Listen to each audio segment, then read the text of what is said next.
Assalomu alaykum qarindoshlar, qanday ahvolinglar? Men Amerikadan doktor Mehmet deyman. Men bugun shu cho'ng uchay raki to'g'risida qisqacha bir leksiya so'zlab o'tmoqchi.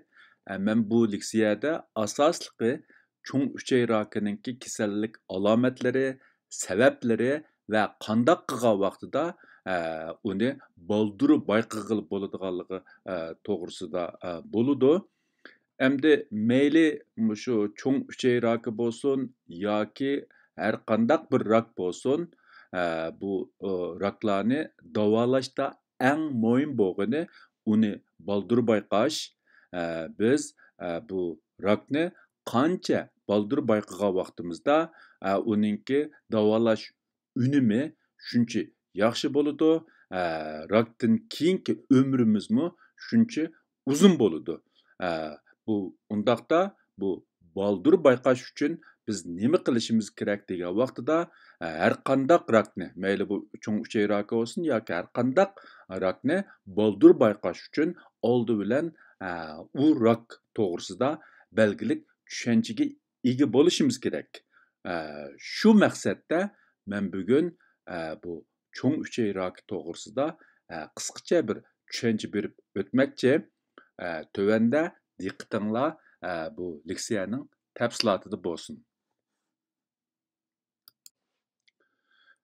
Cho'ng uchay raki degan vaqtimizda bu asosliqi yaşanğanlarda ko'p ko'riladigan yomon sifatlik o'sma bo'lib, u odatda cho'ng uchayning ichki temida shakllangan yaxshi sifatlik hujayralar to'plamidan tuzilgan munchoqsimon o'smadan başlandı. Yoki shu munchoqsimon o'smadan paydo bo'ladi. Vaqtning o'tishiga ergishib bu yaxshi sifatlik munchoqsimon o'smalarninki bir qismi cho'ng uchay rakiga aylanadi. Yaxshi sifatlik u munchoqsimon o'smalar dastlabda bak kichik bo'lg'achqa alayda kasallik alomatlari paydo qilmasligi mumkin. Shu sababdan ma'lum yoshdan oshganda qaralik sog'lomlik tekshirish ilib berish orqali cho'ng uchay rakininki oldini ilish va yoki cho'ng uchay rakini boldirib bayqash bakla muhim. Ya'ni bu sog'lomlik tekshirishda agar cho'ng uchay ichida shu xil yaxshi sifatlik munchoqsimon o'smalar yoki go'sht bayqalgan vaqtida uni darhol bir taraf qilib kesib elitish orqali bu yomon sifatlik rak yoki uchay rakidan saqlang'ili yoki uning oldini olg'ili bo'ladi. Shunglashqa 45 yoshdan oshganlarninki bu jihatda tekshirtib turishi bu uchay rakining oldini ilish yoki uchay rakini baldur bayqab uni vaqtida davolashda nihoyatda muhim. Undaqda bu cho'ng uchay rakininki kasallik alomatlari nimalardan iborat yoki cho'ng uchay rakida qandaq kasallik alomatlari bo'ldi degan vaqtida cho'ng uchay rakiga giriftor bo'lgan ko'pincha bemorlarda kasal bo'lgan dastlabki bosqichda hech qanday kasallik alomatlari ko'rilmaydi. Kasallik alomatlari ko'rilgan vaqtida rakninki cho'ng kichikligi va o'rniga qarab kasallik alomatlari o'xshamasligi mumkin. Ya'ni texmi aniq qilib aytgan vaqtida dastlabda yengil vaqtida kasal alomatlari bo'lmaydi. Kasal taraqqiy qilib ma'lum bosqichga borgan vaqtida aningdan keyin kasal alomatlari paydo bo'ladi yoki kasal alomatlari paydo bo'lgan vaqtida uchay raki, cho'ng uchay raki allburun dastlabki bosqichdan olqib ma'lum darajaga taraqqiy qilgan bo'ladi. Shunglashqa bu cho'ng uchay rakini bayqashda kasallik alomatlariga tayinib emas, balki shu normal sog'lomlik tekshirishga tayinib uni baldur bayqash mumkin. kasallik alomatlariga tayinib u rakni baldur bayqash qiyin. Shundaqdimi men bu yerda bu cho'ng uchay rakining kasallik alomatlarini so'zlashimdan asosli maqsad baldur bayqash fursatini qo'ldan ketkizib qo'ygan taqdirdami uni bu kasalni texmi kechiktirib oldini olish uchun biz yanala bu cho'ng uchay rakininki kasallik alomatlarini bilishimiz zarur deb qaradim. Endi birinchidan bu cho'ng uchay rakida bo'lgan kasal alomatlarining birinchisi cho'ng tarat uzluksiz o'zgarishi, ba'zida ichki surishi, ba'zida qavziyat paydo bo'lishi mumkin. Bu xil kasal alomatlari yolg'iz cho'ng uchay rakida bo'lgan kasallik alomatlar bo'lmasdan boshqa kasalliklardami bo'lganligi uchun ko'pincha kishilar bu xil kasal alomatlari ko'rilgan vaqtida uningga alohida e'tibor bermasligi, sal qarashi, hatto bu cho'ng uchay rakini xiyoliga keltirmasligi mumkin. Lekin afsus bu shu cho'ng uchay rakida bo'ladigan ko'p uchraydigan kasallik alomatlaridan biri hisoblanadi. Ya'ni cho'ng tarat uzluksiz o'zgarishi, ba'zida ich surishi, ba'zida qavziyat paydo bo'lishi. Bu shu cho'ng uchay rakininki eng ko'p ko'riladigan kasallik alomati. Endi bu cho'ng uchay rakininki ikkinchi kasal alomati nima degan vaqtida cho'ng taratda qon kelish yoki cho'ng taratni tekshirgan vaqtida qon bayqash mumkin. Uchinchisi qo'rsoq davomliq bearam bo'lishi. Qo'rsoq ko'pish, qo'rsoq og'rish mumkin. To'rtinchisi cho'ng tarat qilib bo'lib, yana tarat bordek his qilish mumkin. Beshinchisi badan ojizlashishi va horg'inlik his qilishi mumkin. Oltinchisi sababi aniq bo'lmagan o'ruqlash yoki ushtum-tut badan ig'irligi tushib ketishi mumkin. Bular shu cho'ng uchay rakida bo'ladigan kasallik alomatlari bo'lib, bularning hech qaysisi bizga senda cho'ng uchay raki bor degan signalni bermaydi, chunki bu kasal alomatlari yolg'iz cho'ng uchay rakida emas, boshqa kasallardami ko'riladigan kasal alomatlari bo'lganligi uchun kishilarda bu xil alomatlar chiqqan vaqtida ko'pincha kishilar o'zida cho'ng uchay raki bo'lishi mumkin deb unda xiyol qilmaydi. Lekin biz mushu kasal alomatlari chiqqan vaqtida cho'qim buningga sal qaramaslik. Bo'libmi bak yishimiz 45 yoshdan oshgan bo'lsa, cho'qim uchay rakiga oid tekshirish ilib berishimiz kerak. Mening bugungi bu leksiyani so'zlashimdan asosli maqsadmi shu yoshda cho'ng'aygan vaqtida bizda ko'rilgan har qanday bir kasal alomatiga sal qaramaslik, uning ig'ir kasalninki alomatlari bo'ldiganligini hargiz esimizdan chiqarmasligimiz kerak. Faqat shunday qilgan vaqtimizda biz o'zimizningki uzun ömür ko'rishimizga belgilik kapolat qila olishimiz mumkin.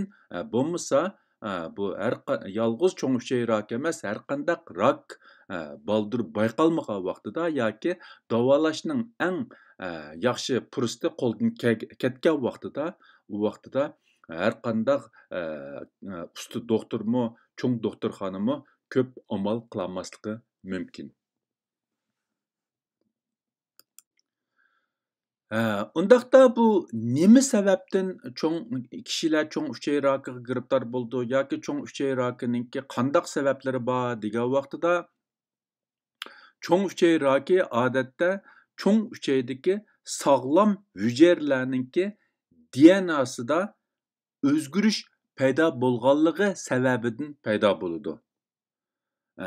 Lekin konkret sabablar yanala aniq emas, yoki bo'lmasa u taq bir sababdan bo'lmasdan, balki ko'p xil omillarniki o'rtaq ta'sirdan bo'lishi mumkin deb qaralmoqda. Endi tövendeki şu bir neçe omillarni şu cho'ng uchay rakining paydo bo'lishidagi xatarlik omillar deb qarashga bo'ladi. Uning birinchisi yoshninki cho'ngishi bo'libmi 50 yoshdan oshganlar. Ikkinchisi cho'ng uchay ichida munchoqsimon go'sht borlar. Ya'ni soldagi rasmdagiga o'xshash shu cho'ng uchayninki ichida munchoqsimon o'sma yoki munchoqsimon go'sht bor insonlarniki cho'ng uchay rakiga giribdor bo'lish ehtimoli yuqori bo'ladi. Odatda buni shu uchayni tekshirish orqali farq etish mumkin. Uni farq etish uncha qiyin emas. Shunglashqa 45 yoshdan oshgan vaqtida shu sog'lomlik tekshirish, ya'ni uchayni maqsad qilgan sog'lomlik tekshirish ilib borgan vaqtida bu xil ahvolni bayqash uncha qiyin emas. Agar bayqalgan vaqtida uni kesib ilib o'tish bu cho'ng uchay rakidan saqlanishda nihoyatda muhim. Üçüncüsü ast xarakterlik uchay yallığı bo'lgan vaqtida. To'rtinchisi ota-onasi cho'ng uchay rakiga giribdor bo'lganlar, ya'ni irsi yoki gen omillari. Beshinchisi tarkibida tala mo'l bo'lgan ko'ktatlarni oz iste'mol qilganlar. Oltinchisi go'sht va mayni ko'p iste'mol qilganlar. Yettinchisi ko'p harakat qilmaydigan semiz kishilar. Sakkizinchisi diabet kasalligiga giribdor bo'lgan va uni yaxshi kontrol qilmaganlar. Bular mushu cho'ng uchay rakini paydo bo'lishidagi xatarlik omillar bo'lib, bu omillar bo'lgan vaqtida cho'qim cho'ng uchay rakiga giribdor bo'ladi degili bo'lmaydi. Lekin bu omillar bo'lgan vaqtida u kishilarniki cho'ng uchay rakiga giribdor bo'lish ehtimoli yuqori bo'ladi deganlik. Agar bizda mush xil omillar bo'lsa, andan keyin yuqorqidek ba'zi kasallik alomatlari ko'rilgan vaqtida biz uningga hargiz sal qaramasligimiz, darhol doktorxonaga berib tekshirishimiz nihoyatda muhim. Undaqda qandaq qilgan vaqtida biz cho'ng uchay rakining oldini ola olamiz yoki qandaq qilib bundan saqlana olamiz degan vaqtida biz endi diqqat qilish orqali ba'zi kasallardan saqlana olishimiz mumkin, ba'zi kasallardan saqlana olmasligimiz mumkin.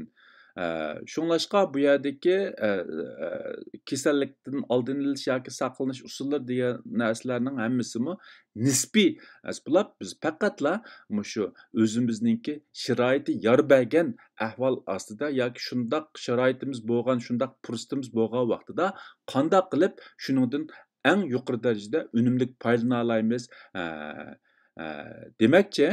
Endi bu cho'ng uchay rakininki oldini olishda hamda bizning qila oladigan ishimiz birinchidan 45 yoshdan boshlab bo'libmi 50 yoshdan oshganlar cho'qim cho'ng uchay rakiga munosabatlik tekshirish qilib turish kerak. Bu shu cho'ng uchay rakining oldini olish va uni baldur bayqashda nihoyatda muhim. Mayli oldin olayli, mayli baldur bayqayli, bu bizningki davolashning unumini yuqori ko'tarish yoki bizningki keyingi umrimizni uzartishda nihoyatda muhim. Ikkinchisi, agar cho'ng uchayda munchoqsimon go'sht bayqalsa, uni vaqtida bir taraf qilib kesib ilib o'tish kerak. Mayli u yaxshi sifatlik bo'lsin yoki yomon sifatlik bo'lsin. Yaxshi sifatlik bo'lsa, uni kesib ilib o'tish orqali cho'ng uchay rakidan saqlang'ili bo'ldi. Agar yomon sifatlik bo'lib qolsa, biz cho'ng uchay rakini baldur davolagan bo'lamiz. Bu bizningki sog'lomligimiz uchun, ya'ni uzun umr ko'rishimiz uchun nihoyatda muhim. Uchinchisi, har xil meva ko'ktat va donliq ziroatlarni nisbatan ko'proq iste'mol qilish, go'sht, shu maylarni oz iste'mol qilish. To'rtinchisi, aroq ichmaslik yoki ichgandimi nihoyat oz ichish. Beshinchisi, tamakini tashlash yoki tamak chekmaslik. Oltinchisi, ko'p harakat qilish, badan ig'irligini yaxshi kontrol qilish. Bu orqali biz uchay rakininki oldini ola olishimiz yoki bo'lmasa cho'ng uchay raki giribtor bo'lish ehtimolligini ma'lum darajada töveltälişimiz mümkün. Bo'libmi? Birinchisi, shu cho'ng uchay rakiga nisbatan qaralik tekshirish ilib berish, ya'ni 45 yoshdan keyin bu cho'ng uchay rakiga qarta qaralik sog'lomlik tekshirish ilib berish, bu cho'ng uchay rakining oldini olish va yoki cho'ng uchay rakini baldur bayqashda nihoyatda muhim. Undaqda bu cho'ng uchay rakini baldur bayqashda qandaq usul qo'llanadi yoki shu cho'ng uchayga qarta sog'lomlik tekshirishda nima qilish kerak degan vaqtida hozir shu cho'ng uchay rakiga qarta ikki xil tekshirish nihoyatda muhim bo'lib, birinchisi shu cho'ng tarat orqali DNA ni tekshirish, bu xil tekshirish orqali cho'ng uchay rakini nihoyatda baldur bayqag'ili bo'ladiganligi ma'lum. Buningda asosliqi bir tekshiradigan bir suyuqlik qachilangan bir qopchiq bo'lib, rasmda sol tarafda ko'ryapsizlardek, bu doktor buni bergandan keyin biz uyimizga ib ketib, shu doktorninki topshiriqi bo'yicha bu qachiga cho'ng taratni qachilab, doktor degan joyga olib bersak, shu tekshiruvchilar bu tarat orqali shu cho'ng uchay rakiga oid ba'zi DNAlarni tekshirib, kelgusida shu odamninki cho'ng uchay raki bo'lish ehtimoli yoki cho'ng uchay bo'lgan ehtimoli qanchalik degan narsani tekshirib chiqarib beradi. Albatta bu xil tekshirishninki to'g'riliq darajasimi 100% emas, lekin 45 yoshdan oshgan kishilarniki kelgusi ehtimolligiga nisbatan xilila foydalanish qimmati bor. Uningdan qilib qolsa, o'ng tarafdagi rasmdagidek kolonoskopiya. Bu shu cho'ng uchay rakini tekshirishda nihoyatda muhim bo'lgan, hal qilg'uch bo'lgan tekshirish bo'lib, bu tekshirish odatda Amerikada 50 yoshdan oshganlarga tashabbus qilinadi. Ya'ni sug'urta shirkatlari 50 yoshdan oshganlarniki bu xil tekshirishni butunlay ochiq qilib berdi. Ya'ni buni tekshirishniki haqqini sug'urta shirkatlari chiqarib berdi. Bu tekshirish orqali bu cho'ng uchay rakini nihoyatda baldur bayqash mumkin. Undan boshqa shu uchayninki qurilmasida g'alatilik bormi yoki munchoqsimon o'sma munchoqsimon go'sht bormi, uni bevosita ko'gil bo'ldi. Agar bo'lsa, uni kesib ilitish orqali cho'ng uchay rakidan saqlang'ili yoki bo'lmasa cho'ng uchay rakini nihoyatda baldur bayqag'ili bo'ldi. Bu ikki xil tekshirish shu 45 yoshdan oshganlarga nihoyatda muhim tekshirish bo'lib, cho'ng uchay rakininki baldur bayqash va yoki uning oldini olishda bakla muhim. Cho'ng uchay raki to'g'risidagi bu qisqa leksiyani mishada oxirlashtirmoqchi. Hammanglarning diqqat berganinglarga ko'pdan ko'p rahmat. Ko'rishguncha omon bo'linglar. Xayr xo'sh. Allohga omonat. Alloh hammamizning tinini salomat, umrni uzun qilsin.